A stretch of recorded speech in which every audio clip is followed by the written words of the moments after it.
welcome into the greatest sports month of the year. We have an absolutely loaded show for you today. We'll take a look at the MLB postseason. We'll tell you if the San Antonio Spurs are going back to the NBA playoffs. They are. And we will take a look back at the 2018 Ryder Cup. But first things first, the Mean Green are undefeated no more, guys. Very sad news over the weekend. North Texas lost 29-27 to the Louisiana Tech Bulldogs. It was a day full of the festivities for the athletic department, but the 2-point loss hurt, the 2 turnovers hurt, the 2 missed field goals hurt. I want to welcome in Caleb and Garen to the desk today, guys. What did you see from the game? I'm just really disappointed. They went into this game as 6.5-point favorites on the spread.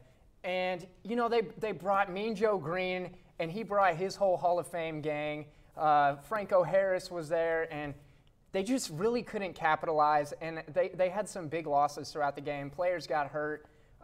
This was a must-win game for UNT, needing to be ranked. Just really disappointed.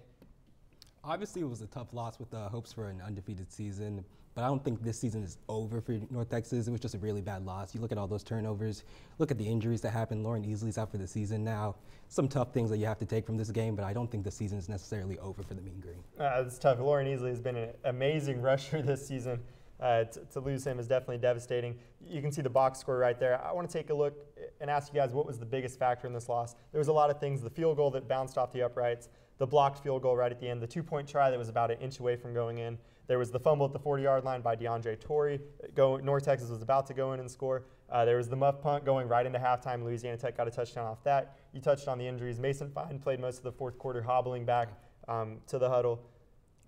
What do you guys think was the biggest one of those miscues that cost them the game? I think it's just turnovers and then just general offensive struggles. This is a Mean Green team that was averaging 49 points on the season, and they only scored 27 last week. So you can't come in as a top-ranked offense and then struggle like that and expect to win. Yeah, I'm going to kind of take your side on that one. I think the offensive woes really hurt them this game, and it's going to hurt every single college football team if they're not able to get an offense going. You know, defense wins championships in the NFL, but defense most of the time doesn't win championships in college football. And Lauren Easley was really starting to come into his own. He had overtaken Nick Smith on the depth chart, 22 carries, 110 yards, and 1 touchdown. And he was really able to control the clock and, I mean, really grind out those yards. And I think him tearing that ACL, it's devastating. So do you guys think North Texas going forward, what needs to be the goal for this team? Are we still in a position where we can win a conference title? What's your guys' outlook for the rest of the year now? They've got to have the same mentality as they did last week. They've got to try and just win every game. 11-1 is still good enough to make the conference championship game. They have to let go of the sadness of not being undefeated, but they can still have a great season. So let's go over. It was an amazing weekend of college football everywhere else besides in Denton. You had Penn State, Ohio State. The controversial call by James Franklin to go for it on 4th and 5. You had Texas-Oklahoma win, set up a huge Red River showdown right here in Dallas over at Fair Park. What was your guys' biggest takeaway from this past weekend in college football? I'm going to say Kyler Murray needs to be the #1 candidate on the Heisman Trophy watch list. This guy threw for a career-high 432 yards, 6 touchdowns, and he didn't even start the game. Marquise Brown, his go-to guy, 5 receptions, 132 yards, and 2 touchdowns. And, you know, Oklahoma always has that running game. And people overlooked Kyler Murray. He got overlooked at A&M. That's why he had to transfer over to Oklahoma. Got to learn from some of the best, from Baker Mayfield, Lincoln Riley, and he had to compete with Austin Kendall earlier in the season, and it's really made him, I think, the best player in college football right now. What did you see this weekend? For me, it was actually Clemson. When you squeak out a win against Syracuse that keeps you in the playoff hunt, and then Trevor Lawrence goes down, but he should be okay. You came out with a good week from something that could have been really bad. Especially, you know, you lose Kelly Bryant, and every fan had to be really saying, man, we let this guy go. I'm gonna say something real quick. Bryce Love is a big surprise to me. Only 326 rushing yards this season, only 3 touchdowns. And they got clobbered by Notre Dame. Yes, and this guy had nearly 1,000 yards at this point in the season last year. I'm not sure what's going on. I know that they're keying in on Bryce Love. And Stanford, they got some guys out there at the wide receiver position. But Bryce Love, I think he may regret not going into the NFL draft last year, as he would have been the #1 back. Are the Fighting Irish for real? I think Notre Dame, they may not make the college football playoff, but I can see them securing that #5 slot. So huge game this weekend, especially in Dallas, Fort Worth. You got Texas OU. Texas comes in 19th. Oklahoma 7th. First time since 2012 they've both been ranked entering this contest. Whole lot of hype. College Game Day's there. Fox Sports is there. Who you guys got, Longhorns or Sooners? Sooners. Kyler Murray is just destructive. Boomer Sooner, baby. I don't know if you watched that horrible Texas-Kansas State game. I didn't.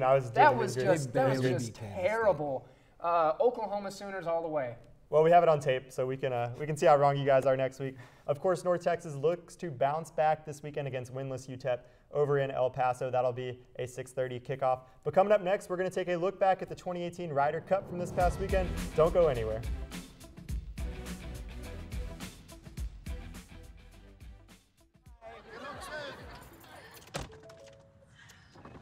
Hi. Hoping for a crisp breeze to help keep you alert. Oh, he took a sip of water too. That'll probably help. You were probably gonna turn down the radio too, so you could focus, right? Probably okay isn't okay. Right? If you see a warning sign, stop and call a cab, a car, or a friend. I think the water line is what really drove it home. I blew on him.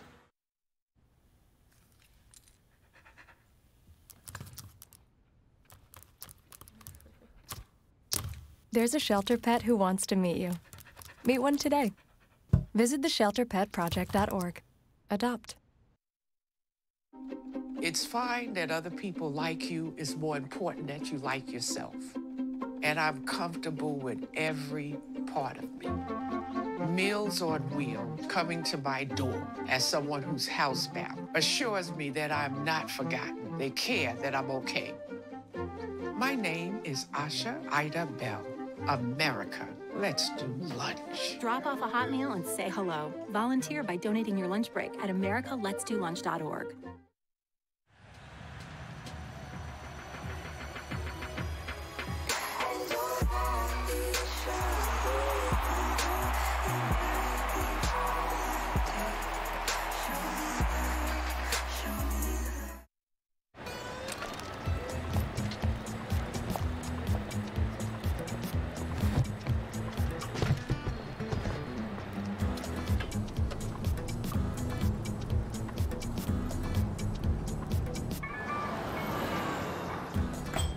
It's a short ride from your neighborhood to your naturehood.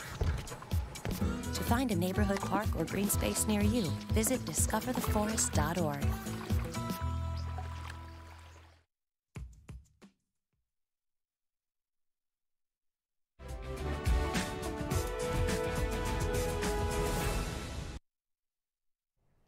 Well, when Donald Trump said he was going to make America great again, I guess he wasn't talking about our golf game. That's right, the United States lost this weekend to Europe in the 2018 Ryder Cup. It's now 7 of the last 9 Ryder Cups that have been won by Europe, and the 6th straight time Europe's beaten us on their home soil. So guys, what do we take away from this weekend in France? Well, you know, the United States had a star-studded roster. You had Ricky Fowler, Tiger Woods, Phil Mickelson, Jordan Spieth, and Dustin Johnson. You know, you would assume that we'd at least put up a little bit of a fight, but you know, we got smacked. It's not even being cute. We got absolutely demolished. So if we can, hopefully, you know, Tiger Woods and Phil Mickelson can bounce back because they have that little golf tournament Thanksgiving. I don't want to watch another snooze fest.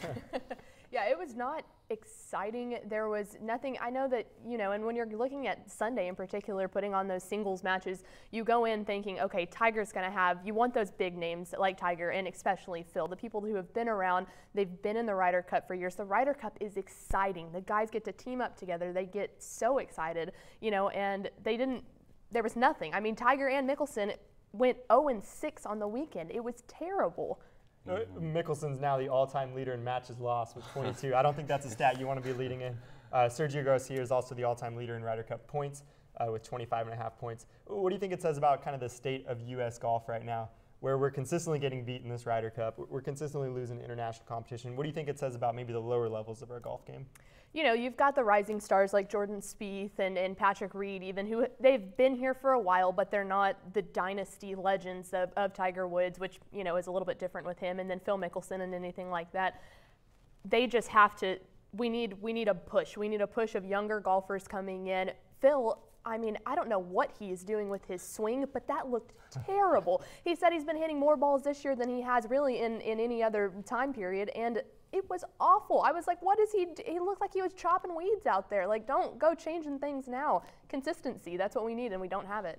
Exactly, yeah, exactly what you said. We have no consistency. You know, the whole Sunday we were relying on big shots. We were hoping we got the famous Tiger fist bump on the 9 with him hitting an eagle, but he still lost by the 12th hole. You know, we need more consistency. We have the names, Jordan Spieth. I mean, he's winning majors left and right, but when it comes to the Ryder Cup, as you said, we lost 7 of the last 9. We just seem to choke. If we can. I mean, Phil Mickelson's 48. He's getting up there. Tiger Woods just won his 80th. I mean, his 80th tour win. You know, that's big and all, but when it comes down to the Ryder Cup, you know, we need someone to come in and actually help us win it. So going forward, you know, Jordan Spieth has obviously been amazing. So has Patrick Reed. Who do you guys see out of those two maybe being the bigger ambassador for U.S. golf going forward? Well, I'll tell you what. First off, that whole controversy that was going on during that whole time. I mean, Jim Furyk, the captain of the U.S. team, caught some flack this weekend because they had put Jordan and Patrick together for years. They had been doing really well. Their record was 8-1-3. I mean, you could see the energy of those two being together, and he split them up this year. And then, of course, the Twitter went crazy. Patrick Reed's wife started going in on it. So it was different. I think that caused, you know, just more bad drama. Why are we so concerned about the whole Twitter thing? Go out there and enjoy the Ryder Cup. But I definitely think that Spieth is really the future of golf. Maybe that's me. I've watched him in college, you know, playing for Texas. So I've always loved him and stuff. But the way he plays, he is consistent. And Patrick is the same way, a little bit different style of golf that they play, but I think that Jordan Spieth probably has the one-up on Patrick Reed. Yeah, exactly. They're both great. I mean, let's not take anything away, but, you know, Jordan Spieth is probably the lesser outspoken, because Patrick Reed, over the weekend, he's been complaining this whole week. He's been, as you said, he's been yelling at Jim Furyk for not allowing him to pair with Spieth, but you know he goes paired with Tiger Woods. I mean, if you're not with Spieth, and he didn't even play on Friday and Saturday. Yeah, and then he was sat down Friday and Saturday. He's been given flack for that. So you know, if you want to be an ambassador for the United States, don't speak out against your team captain. You know, Jim Furyk would probably run through a wall for all of his players, but you know, right now only 13 of them will run back for him, not Patrick Reed.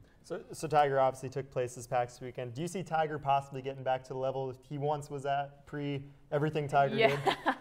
You know, there will never be a Tiger like there was back in the day. That in between, you know, early 2000s, he was on top of the world, and then all of the stuff went down, and you know, he'll never be back up to that, which breaks my heart because I remember watching him as a little girl thinking, man, that is one heck of a player, you know, and just to see him. But he's getting there. I mean, he won about 2 weeks ago, so he's making progress, but he'll never get back to Tiger Woods, you know. Exactly, yeah. Golf is at its highest when Tiger's playing at his best, you know. Nothing's cooler than the Tiger fist bump, seeing him wear the Tiger red on the last day. Nothing's better than seeing that, but, you know, you said he won the past couple weeks, but, you know, it kind of showed at this tournament where he needs some rest. You know, he's been playing in a lot of tournaments. He won his last one, but you know he's going to need some rest in between his next when he plays Phil. Well, hopefully he's ready in 2020. That's when the next Ryder Cup is set in Wisconsin, the France of the American North. Ooh. Not really. Sorry, that's a stretch. Sorry, Europeans, but that's right. The next Ryder Cup 2020 coming up next. Though we have wild card baseball happening tonight. We'll tell you who's going to win next on Sports Zone.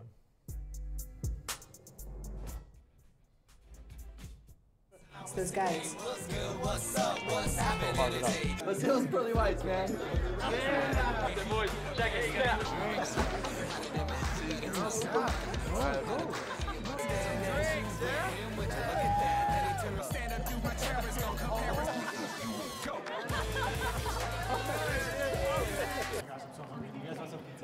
Ooh, cute.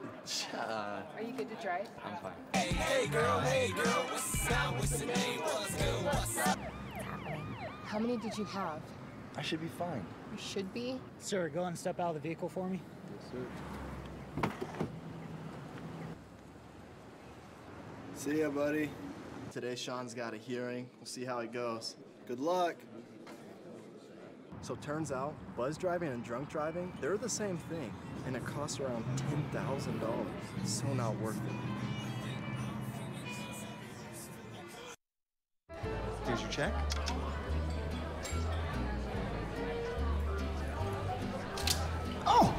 you done it? You know, since I got rid of my car, I really enjoy walking. Okay. God, no. Getting pulled over for buzz driving could cost you around $10,000 in fines, legal fees, and increased insurance rates. Oh, you're home early. You live with your mom? That'll set your game back a few years. Buzzed, busted, and broke. Because buzz driving is drunk driving. So, I'm kind of new here, but I've noticed a trend. My human does this funny thing where she goes around and gets all my toys, and then she hides them in that basket by the door. It's like, hello, that's where you put it last time. You were the worst at hide and go seek.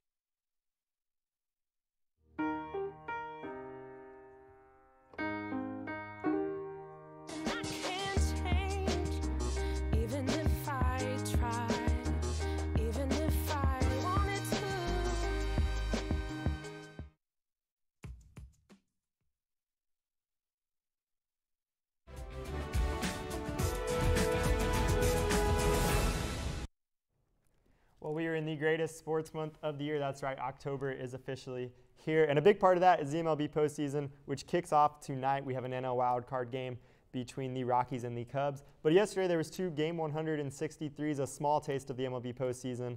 Kyle, you watched both those games, 163s yesterday. What'd you see? I've never seen 263 games ever in my life, so it was a great day. This guy, Christian Yelich from the Milwaukee Brewers, is the real deal. I mean, he's the first Brewer to ever win a batting title. I mean, come on. Dude's hitting 326, 36 home runs, 110 RBIs.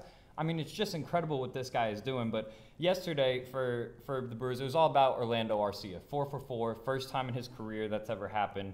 Lorenzo Cain brought the go-ahead run to make it 2-1. The Brewers go up, and the Cubs just could never catch back into it. Anthony Rizzo had that nice homer in the early on in the game. But, I mean, it was all Brewers yesterday. And then for the Dodgers, Cody Bellinger smashed a home run yesterday, bottom of the 4th. It was Bellinger's 25th home run of the season, and that was the most important one. It gave the Dodgers the lead, and the Cubs, it wasn't the Cubs, it was they just never could come back, you know? So they locked up the National League West over the Rockies. Sorry about that. It was the Dodgers' 6th straight National League West title and consecutively. So, I mean, the Dodgers just have playmakers all over the board. Clayton Kershaw throwing it for them. You got Manny Machado at short. You got Justin Turner at third. I mean, Justin Turner's hitting 312, 52 RBIs. Machado's hitting 273, 13 homers, 42 RBIs. So it's just always been the Dodgers, you know, National League. So, I mean, it was a great couple games, and I can't wait to see these Rockies-Cubs game for their last chance in postseason tonight. So we'll see. And it's crazy. We saw the Brewers there on the highlights. They won that game, and now they're the first seed in the National League. They get the winner of this Rockies-Cubs game tonight. But I want to take a holistic view. There's nothing better than making 2 men wildly make rash statements about a month-long event. It's filmed. You guys are going to be proven wrong probably immediately. Let's go over here. Let's start in the American League. What do you see happening in the American League? Well, first of all, I want to start off with the American League wildcard game we got kicking off tomorrow night. You got the A's against the Yankees. The Yankees, they've already won 100 games this year, so I think they'll probably be the favorite in this game. You got Luis Cervino. He's the starting pitcher. He's got 19 wins, a 3.39 ERA. Also, you got Aroldis Chapman closing it down, so that should also be, like, tough for the A's to get through. But the A's aren't a slouch either. They finished second in the AL West. They did have 97 wins as well. That's a lot. And then they were behind the Astros in the American League West, which is a pretty tough opponent. It's probably going to be one of your teams in the American League American League Championship Series. So I think one of the keys will be probably the wild cards in this series. Well, the wild cards in the wild card game will probably be CC Sabathia. He's a veteran pitcher. He's been there before. So if CC shows up and has a good game, I think the Yankees take this one easy. Yeah, I also got the Yankees in that game against the A's. The Yankees pitching has always been good. They got Aaron Judge back. I think it's going to be great. So to go on about this Cubs-Rockies game coming up tonight, I got the Cubs winning it, and I think the Cubs are going to keep going on. I think they had a tough night in Wrigley yesterday, but I think Anthony Rizzo is going to come through, Jose Baez, Chris Bryant. I think they're going to be the guys. You got John Lester on the mound, who's got a great ERA. He's come through. He's a proven vet in this situation. So I think the Cubs are going to be able to take over the Rockies. So you got Cubs winning one wild card game, Yankees winning the other. Who actually wins the American League? Is it the Yankees get all the way through? No. Actually, winning the American League, I have the Red Sox. First of all, they won the AL East, for one. You can boo all you want to, but they did finish ahead of the Astros. First of all, you got Mookie Betts is probably their best player. He's going to be a perennial all-star. He's the AL leader in batting average. He hit 346 this year with 32 home runs and 80 RBIs. You also have J.D. Martinez playing for the Red Sox, who also hit 330, another 43 home runs, and led the AL with 130 RBIs. Now, the pitching is probably one of the reasons I have the Red Sox going over the Astros. I mean, their pitching, I wouldn't say it's even, but I feel like the Red Sox have a little bit of advantage. You got the left-hander in Chris Sale with 12 wins this season, but also you had David Price, who has 16 wins. Kind of a bounce-back year for me, the slow year he had last year. He also had a 3.58 ERA and 9 Ks per every 9 innings. Yeah, but he doesn't. They don't have the Astros pitching. I mean, yeah, you can talk about. Give us a National League winner. Oh, National League winner. I'm gonna take the Dodgers. You know, I trust Machado. I trust those guys. They've been there. You know, they've been there before. And I want the Dodgers-Astros again just so we can whip up on them one more time. That's what I'm thinking is going to happen. So who wins the World Series? Is it the Red Sox out of the American League, or do you see a National League team? I'll take the Red Sox. I always go with the American League teams. That's where I grew up. I'm taking American League Astros all the way. I think the pitching's going to take it over. Jose Altuve, Yuli Gurriel, Carlos Correa. It's going to be a good series. It's going to be a great series. I'm so excited. Well, I can't wait for the game tonight. Can't wait for the game tomorrow. Can't wait for Thursday, all the divisional matchups to get started. I also can't wait for the NBA season. Will the Spurs make the playoffs this year, though, and can anybody knock off the Golden State Warriors? We'll tell you next, right here on Sports Zone. Yes, but see, you don't have a college degree. Well, no, but okay, well. Wait. Before you skip over me, can you at least hear me out? No, I do not have a college degree, but I've been working 2 jobs since the age of 18. I've been doing internships while raising my little brother, and any moment that I can spare, I'm studying, just trying to better myself. Okay, I'm ready for this. Wow. I'd love to hear more. Look beyond the resume and discover new ways to develop great talent at gradsoflife.org.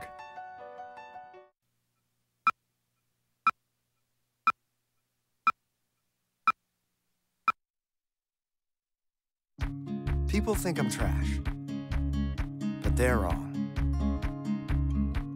Today I'm just an aluminum can, but one day I could be a stadium.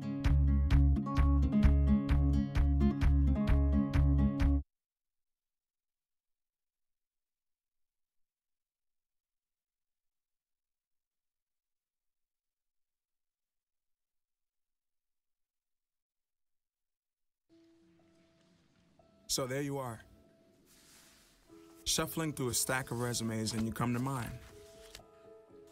This is it. First impression. My way in. But here's the thing. Can my resume show you how I truly stand out? Can one piece of paper really tell you my whole story? Like that I was studying, going to night school while working 2 jobs just to help my parents pay for groceries. Or how anytime there was an opportunity, I was the first one to step up. Because I wasn't gonna let my life, my circumstances dictate who I was gonna become. And all of that determination, the commitment, the drive, that's me. And that's something you just can't put on paper. Look beyond the resume and discover new ways to develop great talent like me.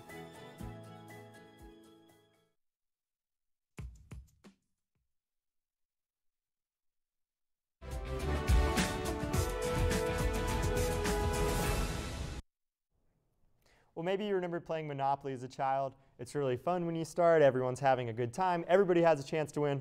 But then one player manages to collect a whole lot of pieces, has a nice green Monopoly right there. And it's okay, you know, you can beat them. They're going to win the game, but you know, you can beat them 1 or 2 times. It's okay. They're almost historically great, but they lose to one guy. They get a little bitter, so they decide to buy Boardwalk. And you know what? The Boardwalk guy just gives it to them for free. He's like, you know what? You beat me. I'm going to go over there. You have Boardwalk now. And so now they have this ginormous Monopoly. And let's say there's one player who's really good, but his piece gets broken. Then he goes to Toronto for some reason. But then, you know, you finally think you can topple them. You know, maybe they're coming down. But then another guy decides, oh, I'm just going to go join this amazing. Now they have Boardwalk, Park Place. They have the little purple stuff that doesn't even matter, but they're still amazing. Anyways, I don't know what that has to do. But the Golden State Warriors, guys, they added DeMarcus Cousins this offseason. Sorry to tell you, I love Monopoly. Hasbro games. The Golden State Warriors added DeMarcus Cousins. I think the rest of the NBA is kind of in a lull where can we actually beat this team? Can the Warriors be stopped, and who can stop them? I think they can be stopped. And honestly, if I can get a little meta real quick, I think it's going to be themselves. It's going to be their biggest competitor. When you think about it, complacency, complacency can come very quick. And when it does, that lull can set in like, oh, we're the best. We don't really have to do this. We can just go out there. Do you think adding DeMarcus Cousins is their way to kind of counter that complacency? Because I think they talked about in a lot of podcasts and interviews that last year. I think so. I think they realized, one, hey, he's like top 5, top 3 center in the league. He wanted to come here and might as well. I mean, hey, I think so. I think it's that fresh new face to bring a lot more juices into the locker room. So you think it's the Warriors can beat the Warriors? I think so, yeah. Any team can beat the Warriors? Team-wise, it's pretty difficult because I know that this is probably like the greatest talent overall as a team. If I'm looking team-wise, you have to look at the Western. You have to look at the Western Conference. You have to look at Houston. You have to look at the Thunder. So let's go with Houston. I'm glad Melo's finally on the bench because as a starter, I feel like he would kind of derail the team. But because he's on the bench, I think he can add some depth to the offense, bench-wise. If he can just cut down the turnovers, I know Harden is not the best in the playoffs. If he can maybe get that together, and Chris Paul needs to stay healthy. Let's go with the Thunder. I love that they added Dennis Schroeder. Steven Adams is the top 5 center in the league. Russell Westbrook, he's going to do his thing as long as he's okay after that injury. I think losing Melo kind of puts less stress on them. They can try and maybe do better on offense. Eastern Conference, the only team I see is Boston. If Kyrie and if Gordon Hayward doesn't break his leg on the first play and actually stays healthy, and Kyrie stays healthy, and Jason Tatum plays, if he balls, and Terry Rozier, because they're a good defensive team, and you gotta love Bradley as coach. I think that's the only team over, because 76ers are too young. So I think Western Conference, I'll say the Thunder. I'll lean more towards, because I love the Thunder, so I'll lean more towards the Thunder. But Eastern Conference, I'll say Boston. So let's flip over to a little touchier subject.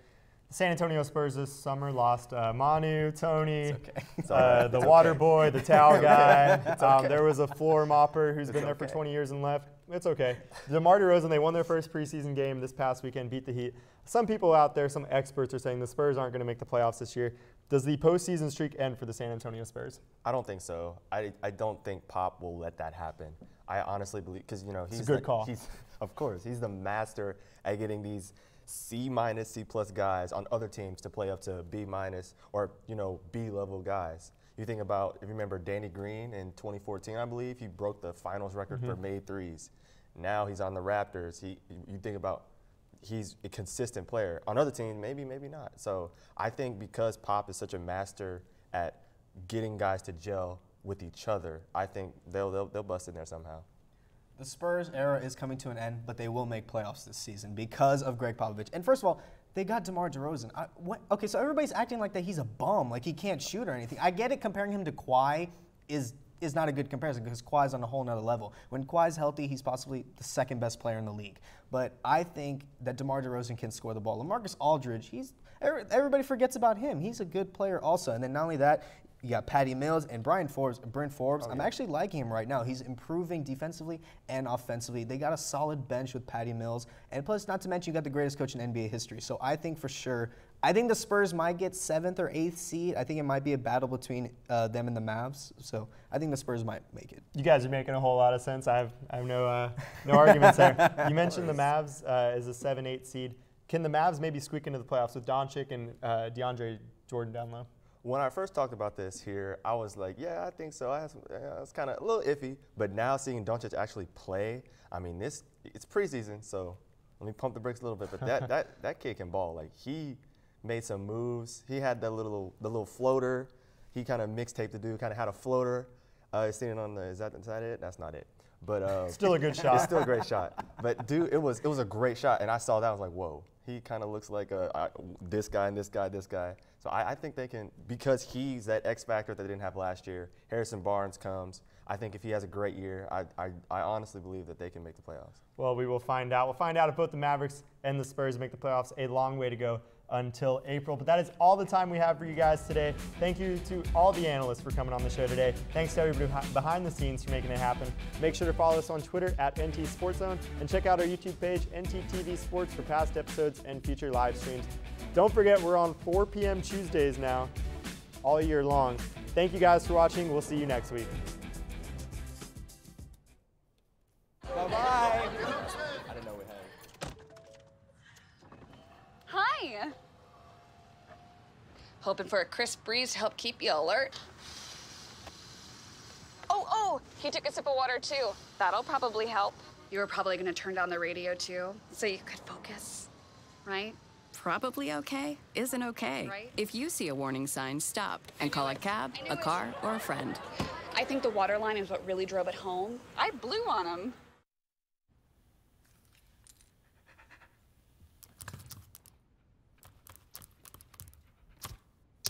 There's a shelter pet who wants to meet you. Meet one today. Visit theshelterpetproject.org. Adopt. It's fine that other people like you. It's more important that you like yourself. And I've